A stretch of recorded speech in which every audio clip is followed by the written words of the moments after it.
오늘 이 본문은 예수님의 최후 만찬 자리에서 일어난 일입니다. 이 자리에서 깜짝 놀랄 만한 일이 하나 일어나죠. 예수님의 제자 중 한 사람이 배신하는 겁니다. 어떻게 그런 일이 일어날 수 있을까? 늘 본문을 대하면 12명의 제자 중에 한 명이 배신을 한다. 참 믿어지지 않는 얘기죠. 이 시기는 무교절 첫날이라고 하고 또 유월절기입니다. 유월절은 우리가 잘 아는 것처럼 이스라엘 백성들이 출애굽한 것을 기념하는 절기입니다. 우리나라로 치면 광복절과 같은. 예수님은 제자들과 식탁에서 독특한 유월절을 보내고 있는 것이죠. 사실 유월절의 핵심은 어린 양입니다. 그 어린 양은 사실은 예수 그리스도를 상징하는 것이죠. 그래서 오늘 이 유월절의 가장 중심은 예수 그리스도이십니다. 그래서 떡과 잔을 이 성찬 마지막 만찬에 베푸실 때 이 떡과 잔은 어린 양 예수 그리스도를 상징하는 것이죠. 그래서 오늘 이 마지막 만찬 때 제자들과 함께 떡과 잔을 나누는 이 이런 유월절기에, 그래서 어린 양과 예수 그리스도의 십자가가 교차되는, 오브랩되는 굉장히 의미심장한 장소가 바로 이 자리입니다.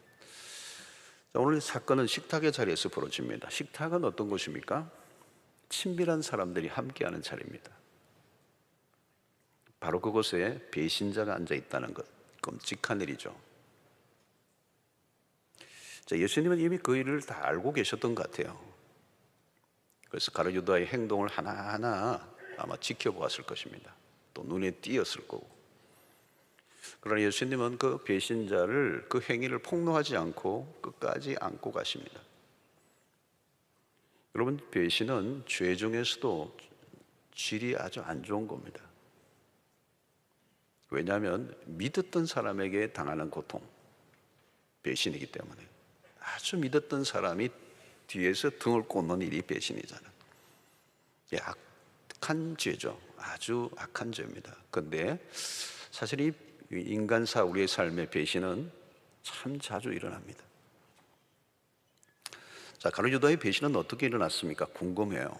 그 배신의 과정을 한번 볼 필요가 있습니다.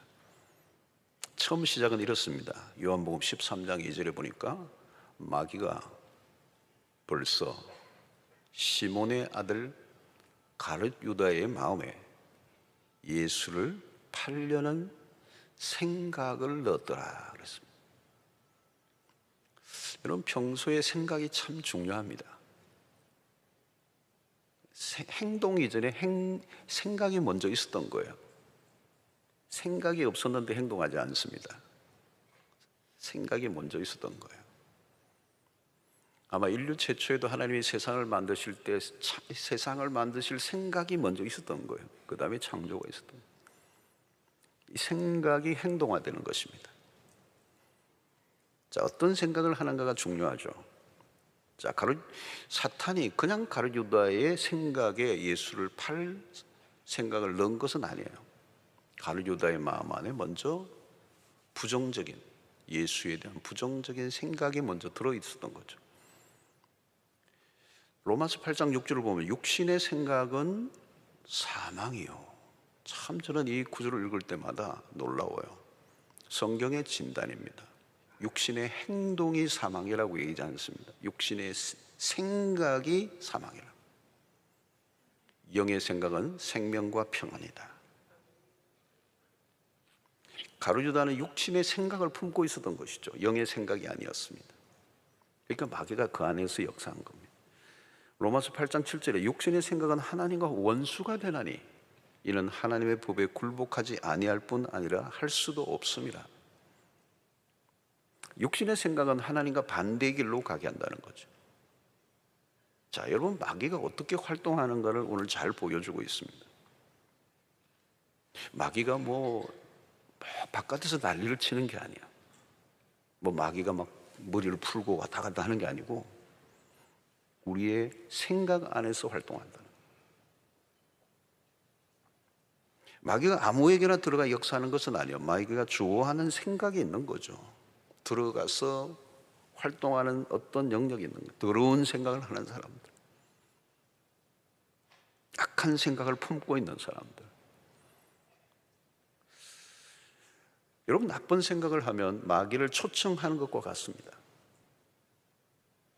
마귀가 우리의 생각 안으로 들어와 그 생각에 영향을 주기 시작하면 무슨 일이 일어날지 몰라요. 그러면 그 다음부터는 내가 아닙니다. 그냥 마귀예요, 마귀. 생각이, 마귀가 내 안에 들어와 생각을 지배하면 내가 마귀가 되는 거예요. 마귀 사촌이 아니고요, 일촌도 아니고 그냥 마귀예요. 자, 요한복음 6장 27절에 70절에 예수님이 이렇게 얘기하십니다. 예수께서 대답하시되 내가 너희 12를 택하지 아니하였느냐? 그러나 너희 중에 한 사람은 마귀니라 하시니라. 자, 왜 마귀죠? 마귀의 지배를 받고 있는 상태이기 때문에. 자, 그의 생각과 마귀의 생각이 일치를 이루고 있는 것입니다. 마귀와 같은 생각을 하고 마귀와 같은 행동을 하고 있으면 자신이 마귀 짓을 하고 있는지 알 수가 없습니다. 자기와 마귀가 일심동체가 되었어요. 스승을 팔아 넘기는 일은 정상인이 할 수 있는 일은 아닙니다. 마귀의 일입니다. 시편에도 배신자에 대한 시가 있습니다. 시편 41편 9절에 내가 신뢰하여 내 떡을 나눠 먹던 나의 가까운 친구도 나를 대적하여 그의 발꿈치를 들었나이다. 이 아히도벨의 얘기입니다. 이 사람은 원래 유능한 사람이고 다윗의 측근이었습니다. 그런데 다윗을 배반하고 그 아들 압살롬의 반란에 참여합니다. 나중에는 그가 압살롬에게 다윗을 기습 공격해야 한다는 자신의 계략을 얘기했지만 그것이 다 무산되자 그는 자신의 고향으로 돌아가서 스스로 목숨을 끊고 맙니다. 성경에 자기 목숨을 스스로 끊는 사람들이 종종 나옵니다. 아히도벨 배신자예요. 가룟유다와 똑같습니다. 배신은 생각에서 출발해서 비극적인 결말을 가져옵니다. 생각으로 출발해서 사망에 이르렀습니다. 성도 여러분, 신앙생활에는 무엇입니까? 주님과 내가 생각을 맞추는 작업이에요. 주님의 생각에 내 생각을 맞추는 작업. 왜 우리가 매일 말씀을 묵상합니까? 주님의 뜻과 나의 뜻이 일치를 이루기 위해서. 그게 맞지 않으면, 주님의 생각과 내 생각이 맞지 않으면 이 신앙에 문제가 생기는 거예요. 여러분, 우리가 주님의 생각에 내 생각을 맞춰야 되겠습니까? 아니죠. 주님의 생각에 우리의 생각이 맞추어져야 됩니다. 주님의 뜻에 우리가 일치를 이루어야 된다는 거예요. 그래서 말씀을 들을 때마다 약간 불편한 게 있으면 여러분, 나를 고쳐야 됩니다. 말씀을 고칠 수는 없습니다. 말씀을 들을 때 우리의 생각을 교정하는 작업이에요. 생각의 차이가 가는 길을 바꾸어 놓았습니다. 마귀는 전혀 다른 생각을 집어넣었어. 그리고 예수에게 반역하는 그 길을 가게 된 것입니다. 자, 오늘 식탁에서 주님이 입을 여셨습니다. 18절에 다 앉아 먹을 때 예수께서 이르시되 내가 진실로 너희에게 이르노니 너희 중에 한 사람 곧 나와 함께 먹는 자가 나를 팔리라 하신대. 우회적인 발언이죠. 자, 이 말씀을 들었을 때는 무엇을 의도했을까요? 예수님은 회개할 기회를 주신 겁니다. 그때 가룟유다가 나를 두고 하는 말이구나. 회개하면 모든 문제가 다 해결됐을 것입니다. 그런데 다른 제자들의 반응이 재밌어요. 19절에 그들이 근심하여 그 말을 듣고 하나씩 나는 아니지요 하고 말하기 시작하니, 다르게 표현하면 혹시 나입니까 예수님? 내가 배반자입니까? 나는 아니죠.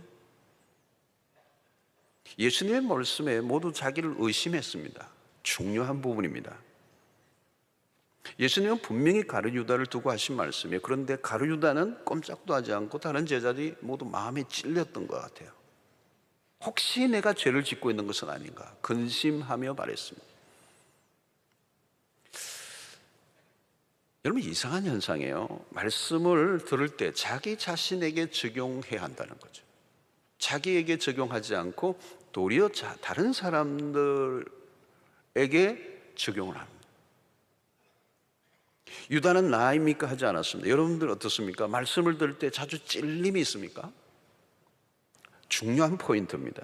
자기 자신에게 적용하는 편인가? 아니면 다른 사람에게 말씀을 적용하는 편인가?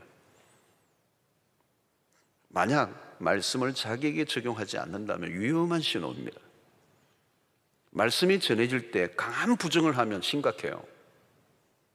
말씀에서 자신을 제외시키는 거죠. 그래서 늘 다른 사람에게 문제가 많다고 생각하는 사람.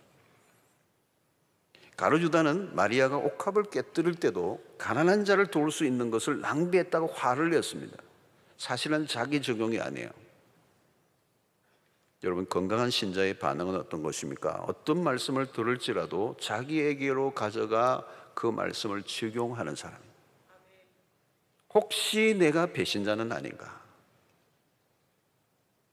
사실 그렇습니다, 여러분.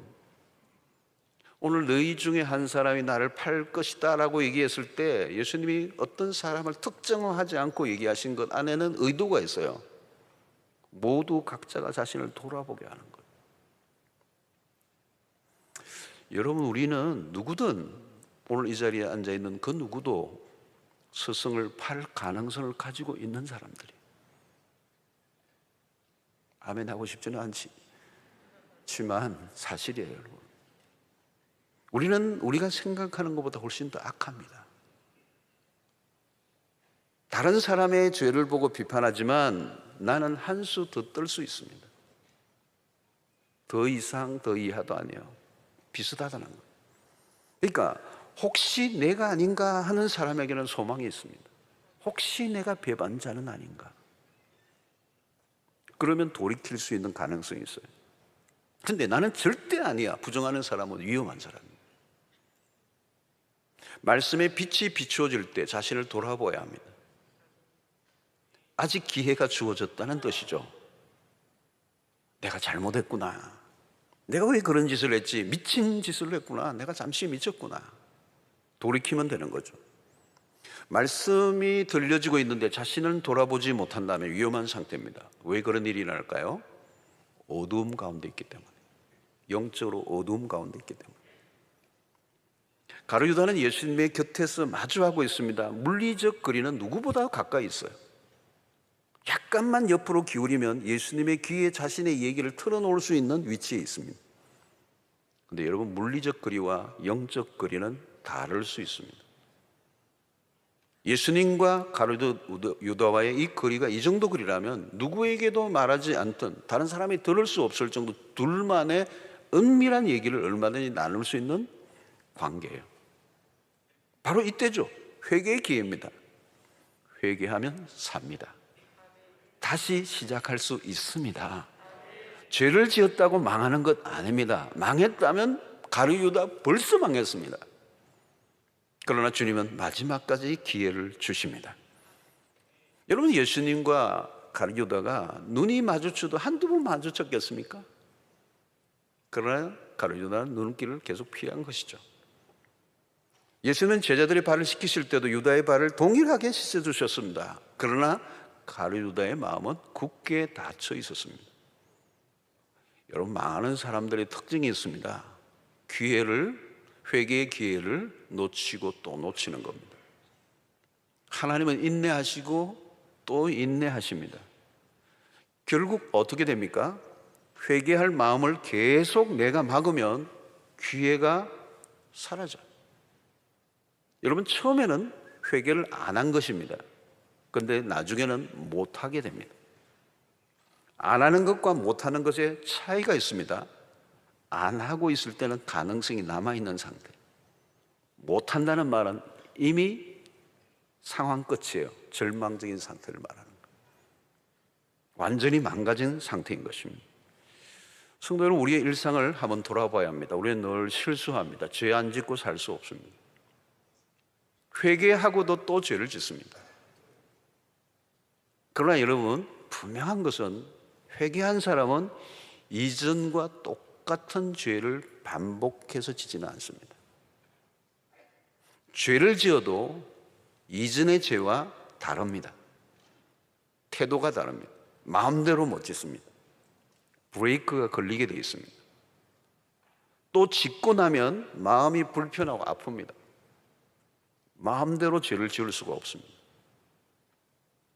여러분, 죄에 대해서 그런데 둔감해진 상태는 어때요? 그게 없어져 버립니다. 그 다음에는 할 일이 없어요.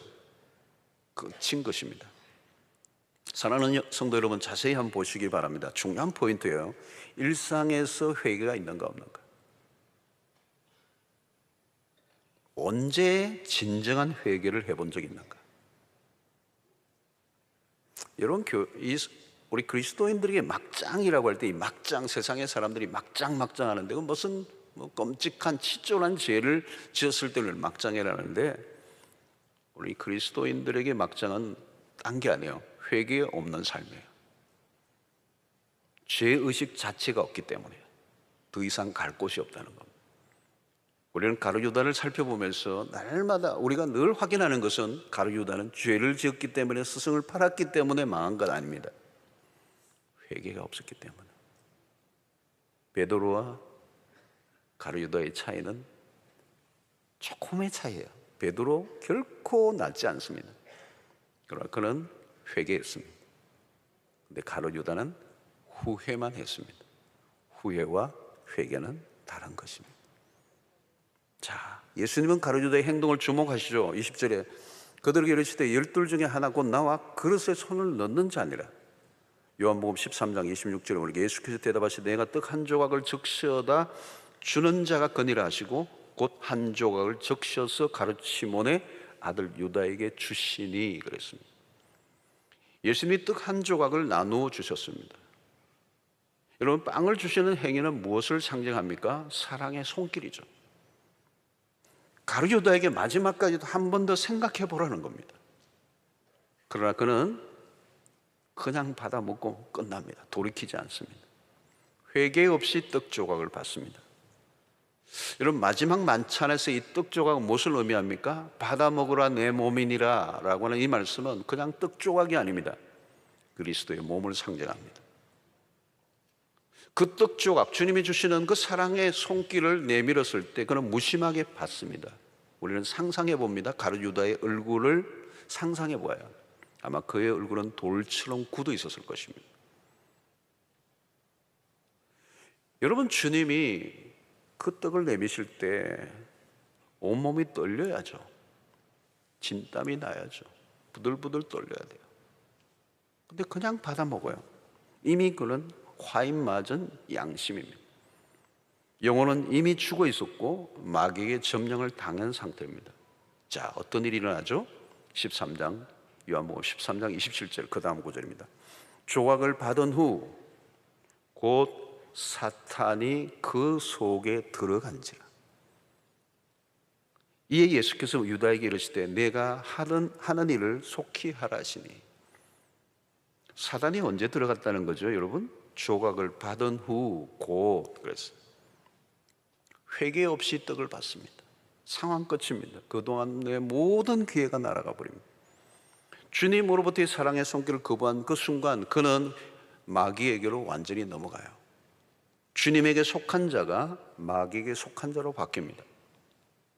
예수께서 말씀하십니다. 내가 하던 일을 속히 하라. 무슨 말이에요? 네가 가는 길을 가라는 거예요. 마지막 기회를 그는 거부했습니다. 사랑하는 성도 여러분, 하나님은 우리에게 언제나 기회를 주시는 분입니다. 그 기회에 다시 시작하라는 거예요. 하나님의 사랑의 손길을 외면하지 말라는 거예요.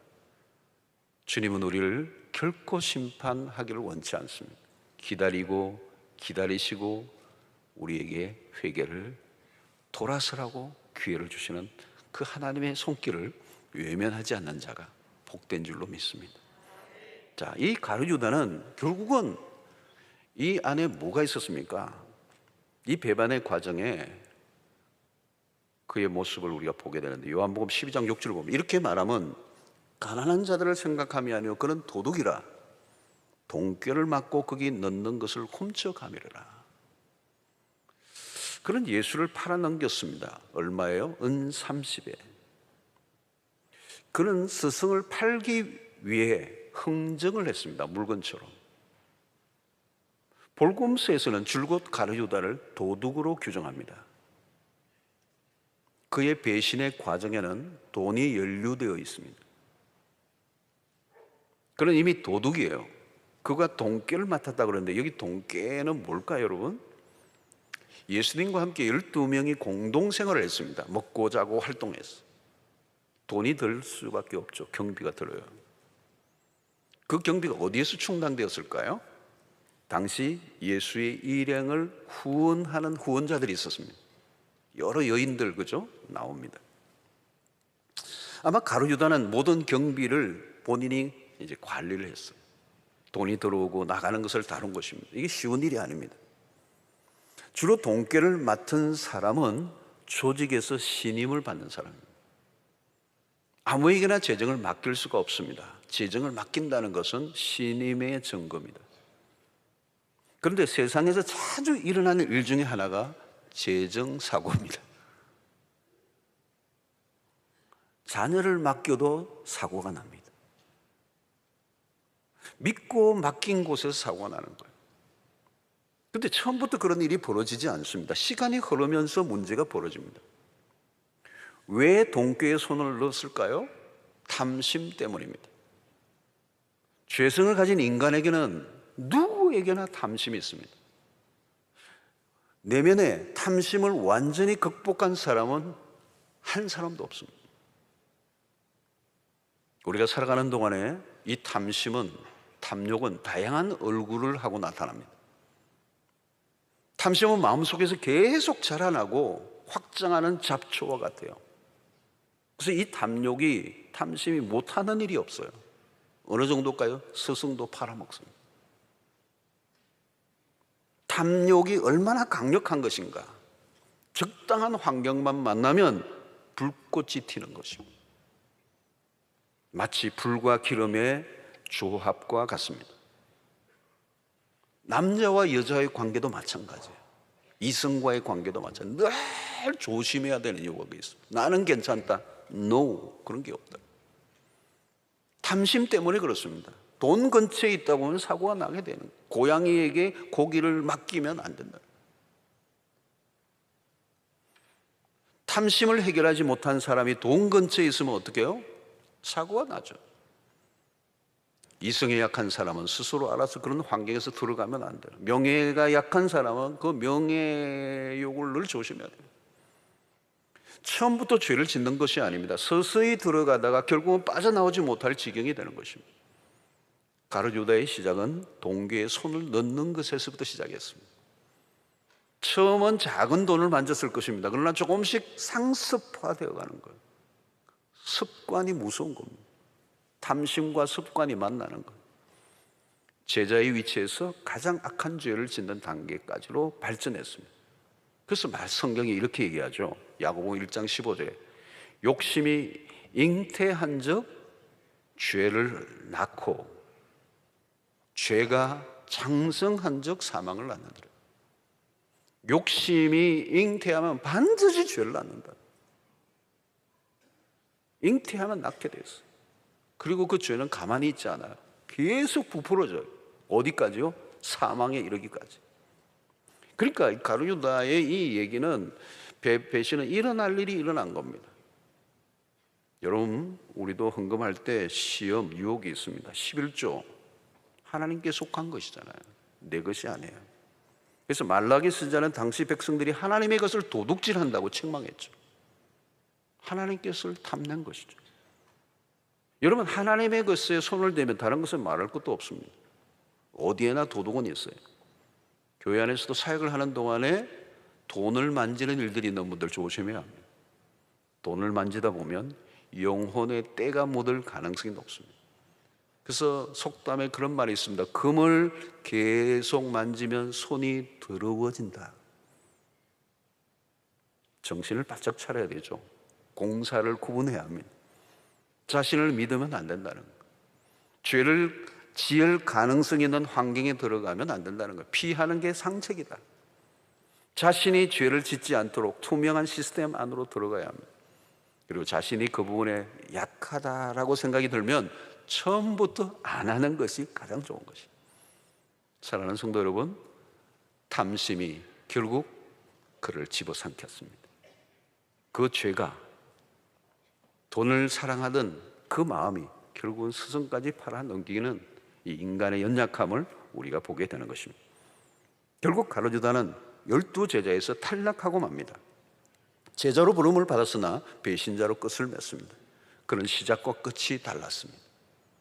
사도행전 1장 17절에 보면 이 사람은 본래 우리 수 가운데 참여하여 이 직무의 한 부분을 맡았던 자라 그랬어요. 그는 12명이라는 숫자에 참여했습니다. 영광입니다. 그는 예수님으로부터 직무를 받은 소명자였어요. 출발은 좋았지만 끝이 좋지 않았습니다. 출발이 좋았다면 끝도 좋아야 하는 것입니다. 사도행전 1장 25절에 봉사와 및 사도의 직무를 대신할 자인지를 보이시옵소서. 유다는 이 직무를 버리고 제 곳으로 갔나이다. 직무를 버리고, 그 직무는 뭘까요? 주님으로부터 부여받은 직무, 그것을 거부하고 자기가 가고 싶은 길을 갔다는 거예요. 사랑하는 성도 여러분, 내가 왜 여기 있는지, 누가 나를 부르셨는지를 아는 게 중요합니다. 그는 하늘이 부여한 직무를 헌시착처럼 버렸습니다. 그는 주님이 부여하신 직무가 아니라 자기가 가고 싶은 길을 걸었던 거죠. 여러분, 무서운 사람은 누구입니까? 열심히 하는데 자기 길을 주장하는 사람이에요. 이 제자들이 다 그랬습니다. 매사에 열심히였어. 주님 옆에서 너무도 열심히였던 사람들인데 알고 보면 주님의 일이 아니라 자기의 이 길을 걸어가고 있는 사람. 그래서 예수님이 베드로에게도 사탄아 내 뒤로 물러가라. 자기 목적을 갖고 있는 거예요. 여러분, 일꾼은 자기 목적이 아니라 하나님의 나라의 목적을 향하여 가는 사람이에요. 그런데 가룟유다는 본래부터 자기의 길을 주장했던 사람입니다. 하나님의 직무에 충실하지 않았던 것이죠. 자, 우리 자신을 매 순간 진지하게 검증해 보아야 될 회복이 바로 이것입니다. 가룟유다는 제자라는 타이틀을 갖고 있었습니다. 그러나 그는 배신자였습니다. 여러분, 타이틀 보고 모릅니다. 교회 직분 보고 몰라요. 사람들로부터 인정과 존경을 받는다고 해도 알 수가 없어요. 12제자 중에 한 사람이 배신자가 있다는 걸 누가 짐작이나 했겠습니까? 우리는 계속 우리 자신을 확인해야 합니다. 제자들은 마지막 순간까지도 가룟유다가 배신자라는 것을 아무도 눈치채지 못했어요. 어떻게 24시간 365일, 그것도 3년 동안 동거동락하며 함께 살고 있던 그 동료들도 가룟유다가 배신자라는 걸 몰랐어요. 주님 외에는 아무도 몰랐습니다. 가룟유다는 철저히 속였습니다. 속임의 고수입니다. 그는 타락한 사람인데 그 타락을 숨겼어요. 성도 여러분, 죄가 완전히 들통날 때까지는 시간이 걸립니다. 그리고 가짜일수록 포장이 더 탁월합니다. 사탄은 광명의 천사로 다가온다고 그랬습니다. 광명의 천사. 어떻게 알아볼 길이 있겠습니까? 사람들의 평가보다 더 중요한 것은 나의 진짜 모습입니다. 어떤 경우는요, 가짜가 진짜 같고 진짜가 가짜같이 취급받을 때가 있습니다. 오늘 우리도 마찬가지입니다. 누가 진짜인가? 누가 진짜인가? 나는 진짜 신자인가? 진짜 제자인가? 결국 가룟유다는 끝까지 가지 못했어요. 그는 도중하차하고 말았습니다. 결국 다른 사람이 그 자리를 대신하게 되죠. 오늘 마띠아라는 사람이 가룟유다를 대신하여 제비 뽑아 그 자리에 들어가게 됩니다. 여러분, 이것은 무엇을 우리에게 보여줍니까? 내가 빠진다고 뭐가 무너지고 하나님의 역사가 중단되는가? 아니에요. 사도행전을 보면 베드로가 전반전의 주역입니다. 베드로가 없으면 안 될 것 같은데 아니에요. 바울이 등장합니다. 바울이 지나고 그 뒤를 누가 있습니까? 디모데가 있습니다. 내가 안 하면 다른 사람을 통해서도 하나님의 역사는 이어져 가게 돼 있어요. 하나님은 누구를 통해서도 역사하실 수 있습니다. 이왕이면 내가 그 일에 쓰임 받는다면 얼마나 큰 축복이겠습니까? 부름을 받는다는 것은 특권입니다. 우리에게 영광 중에 영광입니다. 하나님이 불러주신 게 어딥니까, 여러분? 우리는 질그릇과 같은 존재들이에요. 우리로는 실력이 없고 우리로는 감당할 수 없지만 주님이 부르신 그 일에 순종하며 나아갈 때, 주님이 하라고 하시는 그 일에 우리가 달려가게 될 때 하나님께서 우리를 사용해 주시는 것입니다. 사랑하는 성도 여러분, 중요한 것은 뭘까요, 여러분? 자기 자리를 끝까지 지키는 것입니다. 충성이 무엇입니까? 끝까지입니다. 곁길로 빠지지 말라는 거예요. 근데 마귀가 유혹을 한다는 거예요. 자, 21절에 보면 인자는 자기에 대하여 기록된 대로 가거니와 인자를 파는 그 사람에게는 화가 있으리로다. 그 사람은 차라리 나지 아니하였더라면 자기에게 좋을 뻔하였느니라. 인자를 판 그 사람에게는 화가 있으리라. 차라리 나지 아니하였더라면 자기에게 좋을 뻔하였다라고 말씀하고 있습니다. 가룟 유다는 하나님의 구원의 역사의 그림자예요. 하나님의 역사가 이루어져가는 과정에는 빛만 있는 게 아니라 어두움도 있습니다. 그러나 가룟 유다의 배신이 하나님의 뜻을 방해할 수는 없었습니다. 도리어 그 악마저도 하나님의 구원을 이루는 도구로 삼으셨습니다. 안타까운 것은 가룟 유다는 그것으로 그의 인생을 비극적으로 끝낸 것입니다. 인자를 파는 자는 화가 있으리로다. 가장 불행한 인생이 되었습니다. 사랑하는 성도 여러분, 오늘 나는 부름의 자리에 있는가를 확인해 보아야 합니다. 가룟 유다는 자기의 길을 걸어갔어요. 여러분, 우리가 내 마음대로 하는 것이 자유인가? 아니에요. 그리스도에게 매인 자가 진정한 자유인이라는 사실을 믿으시고 그리스도의 매인, 그리스도의 종들로 끝까지 완주하는 은혜가 여러분들에게 있게 되기를 축원합니다. 자, 가룟 유다를 살펴보면서 우리가 무엇을 느낍니까? 직접 팔아 넘기지는 않았지만 다른 제자들 역시 가룟 유다 못지 않다는 것을 우리는 십자가 상에서 확인하게 됩니다. 오늘 우리는 예수님의 제자들, 그들은 예수님과 3년을 동거동락했습니다. 특별한 일입니다. 그리고 예수님에게 주옥 같은 설교를 직접 들었습니다. 너무 유명한 설교자의 설교를 듣는 것도 중요하지만 예수님에게 직접 저자 직강 이런 거 있잖아요. 예수님에게 말씀을 직접 코앞에서 들었어요.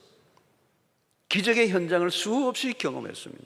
신비로운 경험도 많이 했습니다. 예수님이 그들을 제자로 부르시고 친구로 삼아주셨습니다. 예수님과 함께 살아가는 그 3년의 삶을 통해서 그들 안에 얼마나 놀라운 경험과 역사들이 있었겠어요. 이보다 더 좋을 수가 없어요. 그러나 그들은 예수님을 부인하고 또 예수님을 팔아넘겼습니다. 시사하는 바가 참 커요. 사랑하는 성도는 우리가 예배를 수천 번 수백 번 말씀을 듣는다고 해서 그것이 변하는 것이 아닐 수도 있어요. 좋은 교회를 다녔던 것만으로 좋은 신자가 될 수 있는가? 여러분, 교회를 얼마나 다녔느냐 횟수로는 신자됨을 증명할 수가 없습니다.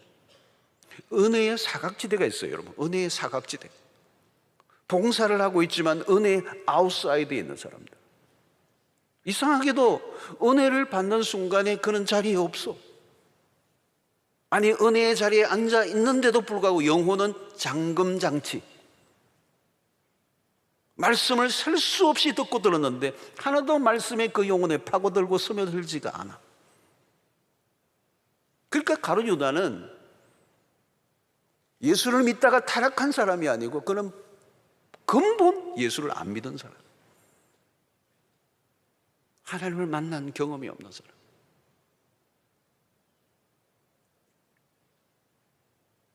숱한 세월 교회를 다녔는데 기억에 남는 말씀이 없어. 그냥 무덤덤해. 예배 참여는 하지만 예배를 드리지 않을 수도 있다는 거예요. 말씀 통독을 하지만 말씀의 깨달음은 없을 수 있어요. 말씀을 듣는다고 다 듣는 게 아니라는 겁니다. 귀 있는 자는 들을지어다. 이 말씀을 예수님이 하신 의미가 뭘까요? 가룟유다는 하나님의 은혜가 전혀 스며들지 않는 예수님의 그 많은 설교, 그 많은 기적을 보고도 그에게는 아무 영향을 주지 못했어. 그는 완전한 생자로 남아 있었던 것이죠. 그것이 결국은 그리스도를 배신하는 자리까지 가게 된 것입니다. 배신자에 대한 예수님의 태도를 보시면 요한복음 13장 1절 6월절 전에 예수께서 자기가 세상을 떠나 아버지께로 돌아가실 때가 이런 줄 아시고 세상에 있는 자기 사람들을 사랑하시되 끝까지 사랑하시니라. 주님은 제자들의 배신에도 불구하고 사랑으로 화답하십니다. 오늘 또 우리가 예수님을 배반할 때가 많습니다. 주님을 이용하고 주님을 욕되게 한 적이 한두 번이 아닙니다. 그럼에도 불구하고 주님은 우리를 여전히 사랑해 주십니다. 우리가 얼마나 많은 사랑을 입었습니까? 주님은 우리를 친구라 불러주셨습니다. 그런데 우리는 과연 주님의 사랑에 마땅한 반응을 보이며 살아왔는가? 우리 자신에게 진지하게 질문해 보아야 합니다. 오늘 이 시간 가룟유다를 통해서 우리 자신에게 물어봐야 돼요. 나는 그리스도를 진실로 믿고 따르는 자인가? 아니면 조직에 참여하는 그냥 멤버십인가? 여러분, 두 사이에는 큰 차이가 있습니다. 관계성이라는 거죠. 조직에 관계된 건가 아니면 예수 그리스도에 관계된 것인가? 수영로 교회라는 교회 조직에 속해 있는 것과 그리스도에 속한 것은 구분될 수가 있습니다. 세월이 흐를수록 나는 주님과의 관계가 더 깊어져 가고 있는가? 변화하고 있는가? 아니면 변질되어 가고 있는가? 그리스도를 닮아가고 있는가? 세상을 닮아가고 있는가를 확인해야 합니다. 매 순간 우리 자신의 신앙을 검증해 보아야 하는 것입니다. 나는 예수의 제자인가? 아니면 배신자인가? 예수의 이름을 위해 내 생명을 내어놓을 수 있는 자인가? 아니면 내 예수의 이름을 이용하는 자인가? 그 이름에 나의 반응은 어떤 것인가를 확인해야 합니다. 사랑하는 성도 여러분, 오늘 우리가 단순한 종교인으로 그저 열심히 교회를 다니는 것으로는 큰 의미가 없습니다. 중요한 것은 주님을 진정으로 만나고 주님과 교제가 깊어지고 그리고 내가 그 주님이 주신 직무에 최선을 다하고 나의 직무가 아니라 주님이 주신 직무, 그 소명을 따라 살아가기로 힘쓰는 여러분들 되셔서 주님 앞에 설 때 부끄러움이 없는 그리스도의 제자로 설 수 있는 은혜가 있게 되기를 주의 이름으로 축원합니다. 하나님 아버지, 신앙의 진정성을 확인하는 이 시간이 되기를 원합니다. 주님과 관계를 확인하게 하여 주시고 우리의 신앙이 껍데기로만 존재하지 않게 하시고 형식으로만 있지 않게 하시고 종교적 활동으로 자만족에 빠지지 않게 하시고 그리스도를 진정으로 믿고 따르는 참 제자로 살게 하여 주시옵소서. 예수님의 이름으로 기도하옵나이다. 아멘.